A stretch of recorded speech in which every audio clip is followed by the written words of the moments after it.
이번 시간에는 이뮤노믹 임상 결과가 왜 중요한지 알아보고 KCGI 측과 최대주주 측의 싸움을 살펴보고 눈치채지 못하는 중독의 위험을 알아보겠습니다. 먼저 HLB입니다. 이뮤노믹이 논문을 게재했습니다. 그러나 HLB의 주가는 꿈쩍하지 않습니다. 비임상이기 때문입니다. ITI-3000은 다른 면역세포들을 활성화합니다. 임상 1상을 진행 중인데 데이터 분석 중이라 곧 결과가 나옵니다. 초기 임상에서 효능을 입증하면 신약 개발이 빨라집니다. 크라스 표적 치료제 시장은 암젠의 소토라십이 최초로 진입했습니다. 2021년 5월에 FDA 승인을 받았죠. 최초니까 당분간 경쟁자가 없겠지? 그러나 미국 캘리포니아주에 위치한 바이오텍 회사 미라티가 크라자티를 만들더니 2021년 6월에 혁신신약 지정, 패스트트랙 지정, 희귀의약품 지정을 받고 2022년 12월 14일에 FDA 승인을 받습니다. 1년 6개월 만에 크라자티가 치고 들어왔습니다. 효능이 좋았기 때문입니다. 임상 2상에서 ORR 43%, DCR 80%가 나왔습니다. 부작용은 식욕 감퇴 정도입니다. 그렇게 크라자티는 가속 승인을 받았고 NCCN에서 권고하는 항암제가 되었습니다. 한 병에 $20,000니까 2,600만원입니다. 크라자티는 전이성 폐암을 치료하는 처방약인데 2022년 5월 유럽 EMA에도 신약 승인을 신청하면서 거침없이 뻗어나갑니다. 효능이 좋으면 모든 것이 순조롭습니다. 그 다음 DBI텍입니다. 반도체 회사들은 잘 나가는데 DBI텍은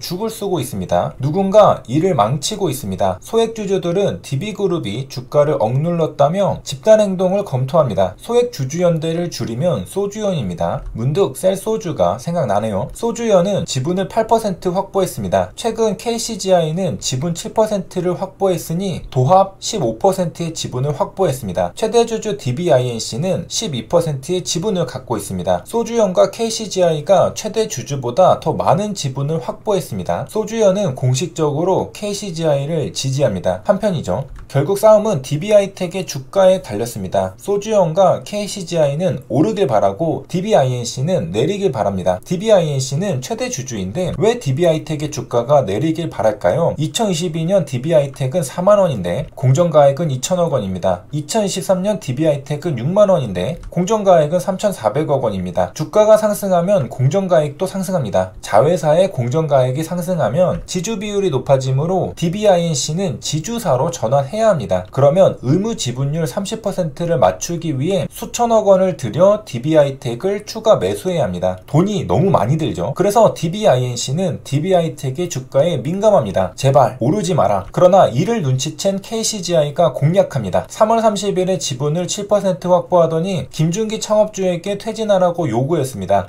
지분 싸움을 시작하나? DBI텍의 주가는 불타올랐습니다. KCGI는 한국 지배구조 개선 제2호를 만들고 캐로피홀딩스를 만듭니다. 제2호가 캐로피홀딩스에 2천억 원을 출자합니다. 그 돈으로 캐로피홀딩스는 DBI텍을 매수합니다. 제2호는 캐로피홀딩스를 100% 소유하고 캐로피홀딩스는 DBI텍을 7% 소유합니다. 제2호는 캐로피홀딩스의 최대주주로 특별관계자입니다. 이 모든 일들은 KCGI가 제2호를 설립한 뒤 일어났습니다. 제3호, 제4호, 제5호도 있을까? 법원 인터넷 등기소에서 추적하면 됩니다. DBI텍의 공정가액이 증가하면 DBINC는 지주회사로 전환됩니다. 공정가액은 페어밸류로 자산을 공정하게 측정한 가액입니다. 가액은 가격입니다. 프라이스죠. 공정하게 측정한 가액이란 무엇일까요? 2011년에 IFRS가 도입되면서 공정가액이 등장합니다. 기존 회계는 자산을 취득원가로 기록했습니다. 그러나 IFRS는 자산을 현재 시점으로 기록합니다. 토지를 100원에 구입해서 180원에 팔았습니다. 최종 이득은 80원입니다. 최종 이득 80원은 기존 회계나 IFRS나 똑같습니다. 그러나 IFRS는 중간 과정을 알려줍니다. 토지 가격이 100원, 150원, 180원으로 상승하면 IFRS는 2005년에 이득 50원을 기록하고 2006년에 이득 30원을 기록합니다. 마찬가지로 DBI텍의 공정가액도 2022년과 2023년에 현재 시점으로 기록한 겁니다. 가액은 물건의 가치를 의미하는데 취득 원가보다 현재 시점이 더 공정하죠. 그래서 공정가액입니다. 저는 개인적으로 공정가액보다 공정가치로 표현하고 싶습니다. 왜냐하면 액은 임하액자를 쓰는데 액면가, 페이스밸류와 헷갈리기 때문입니다.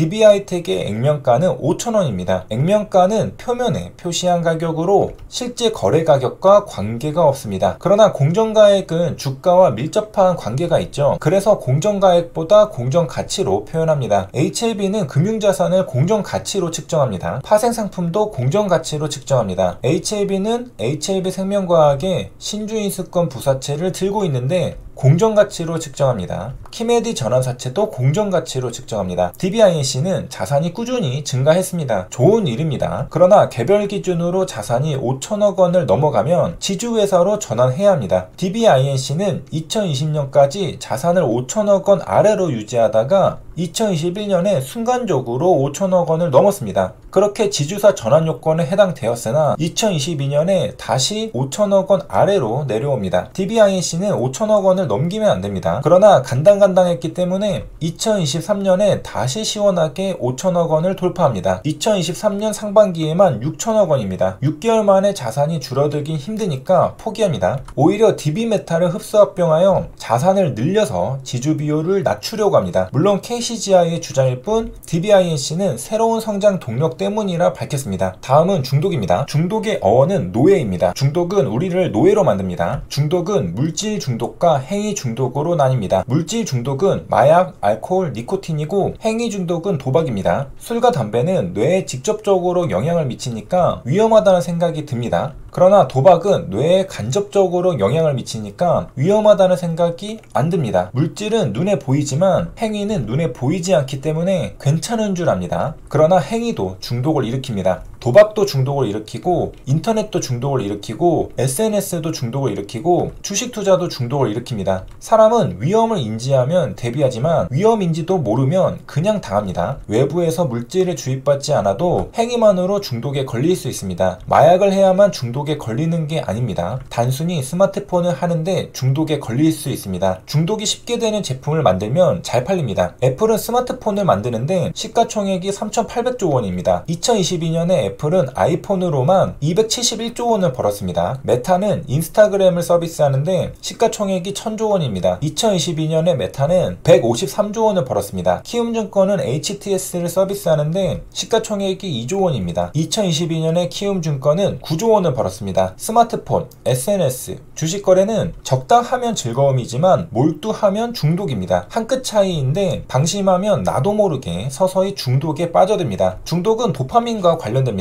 도파민이 분비되면 기분이 좋아서 사람은 도파민을 찾아다닙니다. 도파민이 사람을 움직입니다. 어쩌면 우리는 도파민의 노예입니다. 그러나 대부분 이성적으로 통제합니다. 술을 마시면 기분이 좋지만 두뇌를 억제하여 집중력을 떨어뜨리고 장기적으로 건강을 해치니 안 마신다. 반면에 이성적으로 통제가 안 되면 중독입니다. 도박을 하면 결국 돈을 잃지만 그래도 나는 도박을 하고 싶다. 유전적으로 취약한 사람은 특히 중독에 잘 걸립니다. 보상결핍 증후군은 도파민이 부족하여 쉽게 만족감을 느끼지 못합니다. 도파민 수용체가 감소하여 효율성이 떨어집니다. 똑같은 자극에도 남들은 행복감을 느끼는데 보상결핍 증후군은 행복감을 느끼지 못합니다. 보상이 부족하기 때문에 지속적으로 보상을 추구합니다. 이걸론 부족해. 좀 더.